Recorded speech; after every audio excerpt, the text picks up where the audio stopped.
Assalamualaikum warahmatullahi wabarakatuh. Apa kabar semuanya? Kembali lagi dalam acara Bincang Ramadan bersama dengan saya Hafilda Silviana. Nah, kali ini Bincang Ramadan kali ini kita akan membahas mengenai menulis dan karya yang akan selalu dikenang. Tapi sebelum itu, kita intro dulu.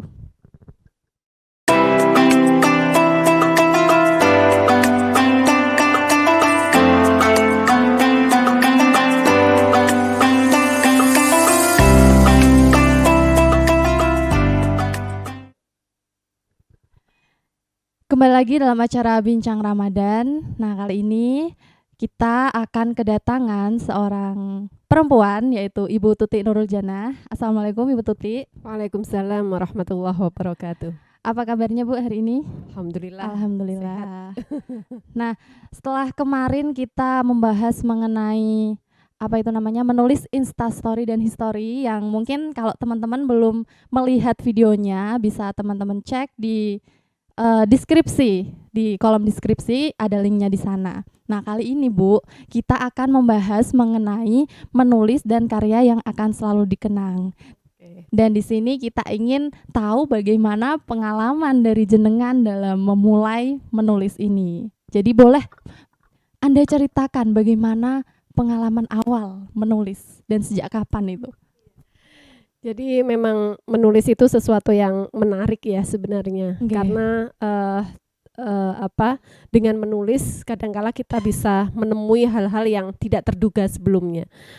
Misalkan kita kemudian berkesempatan untuk bertemu dengan orang-orang yang mungkin satu forum atau bagaimana begitu ya, orang-orang yang pada masa usia kecil dulu sempat kita idolakan, tiba-tiba karena wasilah tulisan itu menjadikan kita bisa duduk bersama dengan orang-orang itu begitu. Atau juga banyak hal lagi yang membuat menulis itu menjadi menarik. Saya sendiri mungkin baru mulai menyadari bahwa saya suka menulis itu sebenarnya sejak kecil, tetapi saya tentu saja mungkin hampir sama dengan anak-anak yang lain, memulainya dengan menulis puisi, menulis cerpen, begitu. Nah, saya masih ingat hal yang membuat saya kemudian merasa bahwa tulisan saya itu kemudian menarik bagi orang lain, itu tentu saja ketika seorang guru begitu ya, mungkin ini masih di usia yang sangat dasar begitu ya, masih di SD, pada pelajaran bahasa Indonesia, ternyata guru ini mengapresiasi puisi yang saya buat, dan apresiasi yang sebenarnya mungkin kecil begitu ya bagi orang-orang dewasa, tetapi bagi jiwa anak-anak saya saat itu merupakan sesuatu yang luar biasa begitu, yang itu kemudian membuat saya ternyata mungkin ini yang yang saya bisa begitu. Tetapi tentu saja kemudian dalam usia tersebut ada proses untuk terus mencoba ya, berganti-ganti, pernah juga misalkan membuat cerpen silat, cerpen apa ya, tergantung waktu itu lagi trennya apa ya, mencoba terus seperti itu. Sampai kemudian mungkin di tingkatan sanawi, saya tiba-tiba waktu itu sebenarnya pada tahapan belum bisa membedakan antara tulisan fiksi dan non fiksi. Tetapi waktu itu ada kelas meeting dan teman sekelas saya itu tidak ada yang mau mewakili, padahal kita akan kena denda 50.000 kalau nggak ikut. Teman saya pokoknya saya harus ikut. Nah, itu kemudian saya bersyukur saat itu saya mesantren di Tambak Beras begitu ya. Saya punya teman sekamar yang kemudian mengajari saya. Menariknya dia itu mengajari saya itu dengan cara seperti ini. Coba deh baca begitu. Coba deh baca tulisan-tulisan yang ada di majalah itu, apa yang membedakan antara misalkan cerpen dan puisi dan kemudian opini. Itu disuruh baca terus. Nah, cara dia mengajari itu seperti itu. Dan menurut saya itu awalnya, Mbak. Kemudian saya mungkin lebih luas ya mengenal model-model tulisan, dari mulai mungkin tulisan populer di di media massa begitu, fiksi, sampai kemudian mungkin hari ini saya sudah hampir tidak pernah menulis fiksi begitu. Dari awalnya dulu fiksi. Mungkin saya awalnya itu, dan dari sini saya merasa bahwasanya memang penghargaan dari orang-orang sekitar terhadap karya kita itu rupanya bisa menjadi support yang luar biasa. Ini saya rasakan sendiri. Dan walaupun saat itu Mbak saya nggak menang lomba karya tulis ilmiahnya begitu, tetapi itu merupakan satu hal yang sangat berbekas bagi saya, karena semenjak itu saya jadi ingin tahu. Ya karena tadi ngajarinya menulis dengan cara membaca. Akhirnya sejak itu ya saya jadi banyak membaca begitu ya. Itu tadi karena pelajaran awalnya disuruh membedakan sama teman sekamar itu, namanya Mbak Indana ya, orang Banten, saya masih ingat sekali.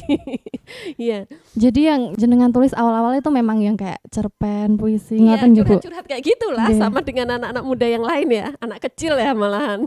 Sampai saat itu jenengan baru cari tahu fiksi yang mana, non fiksi yang mana, seperti itu. Itu dalam kondisi terpaksa disuruh ikut lomba tadi. Lalu sejak itu apa, kalau karya ilmiah kayak yang non fiksi yang pertama kali Ibu buat itu apa? Yang pertama kali waktu itu cerpen ya sebenarnya, baru ke puisi. Nah, waktu itu juga sama di pesantren, ada kotak inspirasi begitu dari namanya lembaga pers pesantrennya itu, Insaf ya, di buletin kita waktu itu. Nah itu kita itu dikasih kesempatan untuk mengirimkan karya, tetapi nggak ketahuan orangnya siapa. Ya waktu itu kan ya malu banget toh Mbak, kalau misalkan dimunculkan kok kayaknya tulisannya jelek begitu kan. Jadi saya ingat sekali waktu itu samaran pertama itu Ana, kan Janah ya. Saya ambil Ana begitu. Itu saya masukkan ke kotak itu, sehingga waktu kemudian majalah buletin pesantren itu terbit, tidak ada satupun teman sekamar saya yang tahu itu cerpen saya. Dan saya cukup ikut berbunga-bunga saja begitu kan. Tapi ketika kemudian orang-orang mengapresiasi, nah itu juga sama Mbak, walaupun mereka tidak tahu itu penulisnya, tapi itu merupakan momentum berikutnya yang menurut sampean, oh saya bisa ternyata. Iya. Jadi kesenangan sekali, tersendiri gitu ya Bu. Terus nanti ada juga momen ketiga sama lomba begitu. Lomba waktu itu di OSIS begitu, sudah di tingkat aliyah, dan itu akhirnya mendapatkan kesempatan menang, dan 3 pemenangnya itu memang diterbitkan. Nah itu kemudian menurut saya momentum berikutnya yang membuat saya semakin merasakan, oh menulis itu ternyata luar biasa begitu. Kalau buku yang hasil karya jenengan pertama kali itu buku apa Bu? Kalau buku berupa buku itu kalau antologi cerpen gitu. Kalau buku berupa antologi cerpen ya, itu ketika ketika mahasiswa itu sudah pernah diterbitkan oleh sebuah pesantren. Jadi waktu itu ceritanya mahasiswa zaman dulu itu kan ya hampir semuanya tidak punya laptop, tidak punya apa. Saya waktu kuliah itu aktif di lembaga pers pesantren, dan di situ ada satu laptop yang kita boleh menyimpan satu file kita masing-masing. Nah, saya termasuk menyimpan cerpen-cerpen saya itu di situ. Nah, ternyata ada teman saya yang dia waktu itu kebetulan jadi editor buku ini ya, antologi cerpen. Nah, ternyata cerpen saya itu akhirnya dimasukkan di situ. Nah, itu menurut saya itu yang pertama kali tulisan saya masuk ke dalam sebuah buku diterbitkan. Tetapi kalau untuk yang tulisan-tulisan agak serius ya, yang berupa buku yang pertama kali masuk itu di buku Belajar dari Kiai Sahal. Itu terus kemudian baru buku-buku Pusat Visi itu yang di antara 5 penerbitannya 4 diantaranya saya ikut serta terlibat. Tetapi kemudian untuk menulis yang betul-betul saya sendiri itu baru kemarin kontrak drafting itu yang terbit di bulan Maret kemarin. Ya. Terus gini Bu, biasanya orang-orang itu merasa kalau mau memulai menulis itu saya nggak punya bakat kayak gitu. Tapi menurut Ibu itu menulis itu bakat atau bukan sih Bu? Ya mungkin ada sebagian passion, tapi ada sebagian juga kalau saya tadi kan terpaksa ya Pak ya, berawal dari terpaksa ya, dari terpaksa kemudian belajar. Nah akhir-akhir ini saya pun karena menyadari begitu, diri saya itu memulai belajar menulis itu justru dari terpaksa. Kadang sampai sekarang pun saya membuat seolah-olah situasi terpaksa begitu. Contohnya ya buku legal drafting itu. Saya sebenarnya itu menulis buku itu kan diawali dari slide kuliah itu Pak. Tahun 2012 itu saya kan setiap ngajar kan pasti menyiapkan materi berupa slide itu. Nah itu setiap tahun saya perbaiki. Sampai tahun 2009 saya merasa, oh kayaknya sayang deh kalau ini hanya berupa slide. Saya membuat target sendiri, bahwa setiap akan mengajar, saya membuat pembaharuan materi. Sampai kemudian tahun 2009 saya mulai dari slide itu saya pindah ke modul yang lebih serius yang sudah ada footnote-nya, dan itu saya paksa diri saya untuk setiap akan masuk semester baru itu untuk memperbaiki lagi. Sampai di 2021 ini saya merasa udahlah ini coba saya buat saya terbitkan begitu. Kalaupun nanti ada banyak kekurangan, saya akan bisa merevisinya daripada tidak pernah saya terbitkan menjadi buku. Jadi saya membuat situasi memaksa begitu untuk diri saya sendiri, karena situasi terpaksa itu kan bisa ditimbulkan dari orang dari luar diri, dari sisi eksternal, tapi sebenarnya diri kita sendiri pun juga bisa memaksa. Oh ini ya gitu kan. Kemarin termasuk ini Mbak mungkin di bulan Januari sampai ini sampai Maret kemarin begitu, saya sempat juga mengirimkan ada beberapa artikel jurnal itu sebenarnya juga dan 4 diantaranya sudah diterbitkan ya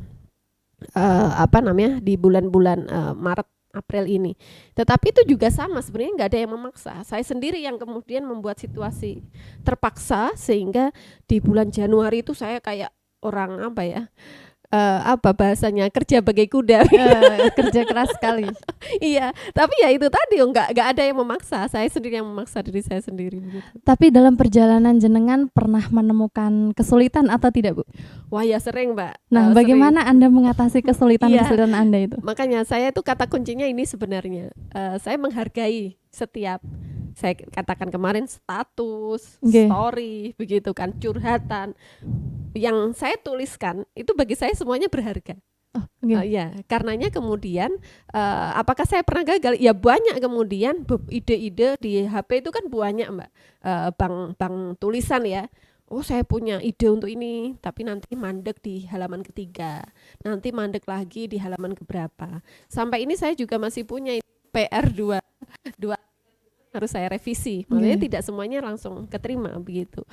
Ya sering gagal seperti itu, tapi ya itu tadi saya buat ini menikmati saja lah ya. Bahkan kadang-kala di antara keruwetan persoalan-persoalan yang lain, menulis itu bisa jadi hiburan. Kalau saya memaknainya demikian kan, menulis itu kan hanya tentang antara kita dan buku-buku serta data-data yang kita kumpulkan kan begitu. Artinya ya kalau itu adalah tulisan ilmiah, ya insya Allah itu tidak akan menyakiti orang lain kan ya. Maksudnya, nah dari situ kan kemudian kita bisa sebenarnya menjadikan aktivitas menulis itu sebagai sesuatu yang sifatnya me time. Ya, di antara keruwetan yang lain itu salah satu me time ya, Mbak ya. Karena di situ kita bisa menuangkan apa saja pemikiran kita di sana ya, Bu ya. Iya. Kita menjadi sangat sangat intens dengan sesuatu yang ya insya Allah ini tidak terkait dengan ini kerugian terhadap orang lain begitu maksud saya. Tidak merugikan orang lain. Lalu dari jenengan sendiri ada nggak sih tips yang bisa dibagikan untuk teman-teman yang menonton mungkin biar bisa memulai untuk menulis, biar berani gitu loh, Bu? Ya tentu saja tipsnya itu tadi menurut saya kita perlu untuk mengenali diri kita begitu ya. Yang kedua perlu untuk menghargai diri kita, termasuk sesuatu terkecil tadi dari ya itu tadi bahwa semuanya adalah karya. Status sebenarnya juga karya juga begitu kalau kita memaknainya secara berharga begitu. Jadi Saman perlu untuk mengenali apa passionnya. Mungkin kalau punya passion karya selain menulis itu sebenarnya juga tetap bagus, karena sesuatu yang berharga itu tidak hanya menulis. Tapi bagi Saman yang punya passion menulis, tidak usah ragu begitu bahwa sebenarnya kita semua itu bisa menghasilkan karya yang berharga berupa tulisan itu. Jadi hargailah, perlu dihargai. Kadang kan mahasiswa gitu ya, bikin diminta untuk bikin makalah begitu. Nanti 1 semester berikutnya makalah-makalah itu sudah tidak disimpan begitu. Nah, saya itu bahkan press release yang pernah saya buat zaman mahasiswa dulu itu ya sampai sekarang masih ada. Disimpan ya, Bu. Subhanallah. Kapan hari itu masih saya reproduksi, saya untuk disampaikan ke ketika ngobrol dengan beberapa mahasiswa soal gerakan itu. Nah, ini menurut saya kan ya perlulah menghargai apa yang ada di diri kita begitu. Apa yang kita buat perlu kita hargai sendiri dari diri kita orang sendiri. Lain tidak perlulah itu misalkan kamu tulisannya bagus, ya kita sendiri yang bilang ini bagus tapi perlu kita perbaiki kan gitu kan ya. Dari jenengan ada nggak sih penulis yang menjadi kiblat jenengan gitu loh, yang sangat jenengan sukai kayak gitu? Saya tuh kalau sepanjang perjalanan hidup itu memang memang ada fasenya. Maksudnya ada fasenya sangat senang dengan Khalil Gibran misalkan. Ada masanya sangat senang misalkan dengan Suhoki. Ada kalanya tiba-tiba senang sekali dengan Syahrur misalkan. Tetapi kalau untuk saat ini karena saya menggeluti ilmu hukum begitu. Salah satu penulis atau ilmu hukum ya, dalam bidang ilmu hukum yang menurut saya beliau juga sudah mempraktekkan ilmunya, tetapi beliau memiliki gaya menulis yang agak berbeda dengan para ahli ilmu hukum yang lain, itu adalah Prof. Mahfud MD.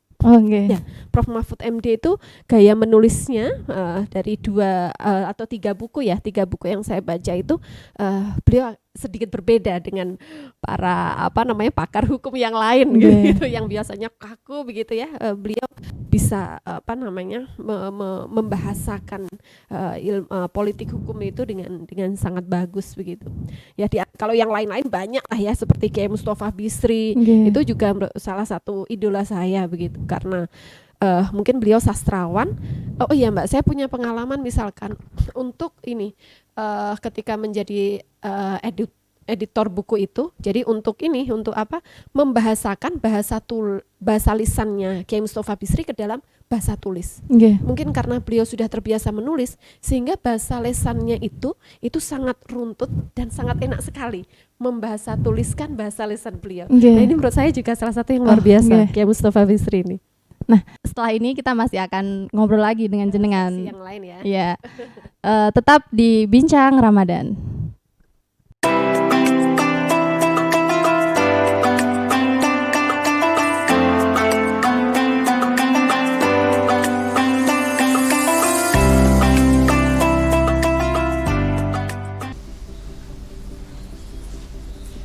Assalamualaikum. Waalaikumsalam. Mbak Nadila ya? Iya. Yang di IPMAFA TV itu? Iya. Aku mau kuliah di IPMAFA dong Mbak. Cara daftarnya gimana ya?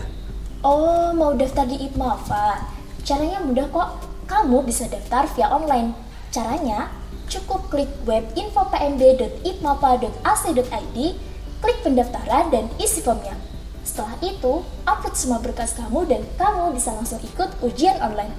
Lalu, tunggu aja deh pengumumannya. Ada penjelasan yang lebih mudah nggak? Tentu saja. Ada 3 langkah untuk pendaftaran secara online. Langkah yang pertama, buka web info.pmb.ipmafa.ac.id, klik pendaftaran dan isi formnya. Langkah kedua, upload berkas persyaratan yang meliputi scan ijazah, scan KTP, scan pas foto background merah, dan bukti transfer. Kemudian, admin PMB akan segera menghubungi dan mengirimkan link ujian. Langkah yang terakhir, tunggu pengumumannya. Selanjutnya, aku bakal jelasin nih tata cara pendaftaran secara offline. Caranya gampang banget. Kamu bisa langsung datang ke kantor TU Institut. Setelah itu, scan kode QR yang tersedia, isi formulirnya, dan serahkan berkasnya. Setelah itu, tunggu aja, admin akan segera menghubungi kamu. Jangan lupa ya, tetap patuhi protokol kesehatan yang berlaku di kampus IPMAFA. Nah, itu tadi tata cara mendaftar di IPMAFA. Yuk gabung di IPMAFA, kuliah yes, ngaji oke. Masih dalam acara Bincang Ramadan. Nah, pada segmen kali ini kita akan memberikan sedikit games untuk Ibu Tuti. Gamesnya adalah tebak foto. Nah, di sini kita akan memberikan sedikit potongan dari foto tokoh. Nah, silakan Ibu Tuti menebaknya siapa, dan tokoh ini adalah penulis dan nggak jauh-jauh lah dari jenengan. Langsung aja yang pertama. Saya ini langsung ingat ini. Andrea Hirata. Iya, betul sekali. Ini mungkin teman-teman juga tahu ini penulis terkenal. Difilmkan ya bukunya. Iya, Laskar Pelangi. Selanjutnya ini ulama dan juga penulis. Novelnya juga pernah difilmkan. Hamka? Iya, betul. Saya baca buku-bukunya ini ya. Saya juga suka banget ini, Bu. Filmnya Kapal Farderwich, kemudian lanjut, ini masih muda. Penulis juga. Bukan Hilma Anis, bukan ya? Bukan. Nah, siapa ini? Nah, ini yang saya nggak tahu ini. Pebisnis juga, Bu. Oh, Wirda Mansur. Iya, betul sekali. Nah, Ternyata kalau permainan saya nggak bisa, kalau foto bisa. oh gitu. Nah, udah itu aja sih. Nah, selanjutnya untuk sebagai closing statement jenengan kasih pesan-pesan untuk teman-teman semuanya. Baik, berkarya itu adalah sesuatu yang akan bermanfaat insya Allah bagi diri kita sendiri dan juga bagi khalayak. Kita perlu menandai hidup kita ini dengan berkarya, karena mungkin hanya orang-orang berkarya yang hidupnya akan dikenang oleh anak cucunya begitu, baik itu menulis, melukis atau membuat video yang bermanfaat dan sebagainya. Setiap karya pasti akan berharga. Sayang sekali obrolan kita harus cukup di sini ya Bu ya, dan terima kasih atas kehadiran jenengan, terima kasih juga atas pesan-pesan yang jenengan berikan, dan sayang sekali kita harus akhiri jumpa kita pada kali ini. Dan kalau teman-teman suka dengan video ini, jangan lupa please like, share, komen, dan subscribe. Dan demikian dari saya, Hafilda Silviana, pamit undur diri. Wassalamualaikum warahmatullahi wabarakatuh.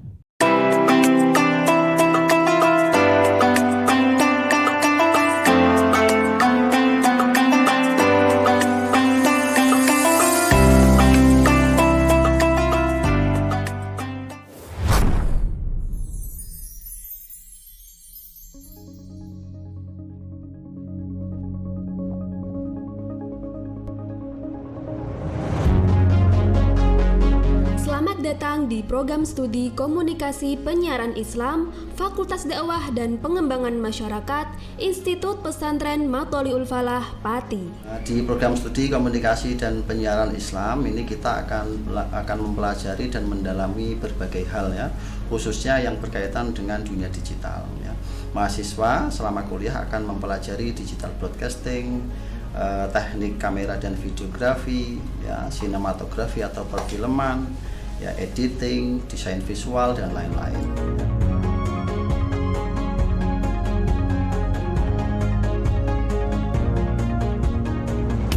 Program studi Komunikasi dan Penyiaran Islam menjadi salah satu program studi dengan sistem pembelajaran praktikum yang menyenangkan, memberikan lahan eksplorasi ide kreatif dengan didukung fasilitas yang memadai dan dibimbing oleh dosen yang ahli dalam bidangnya.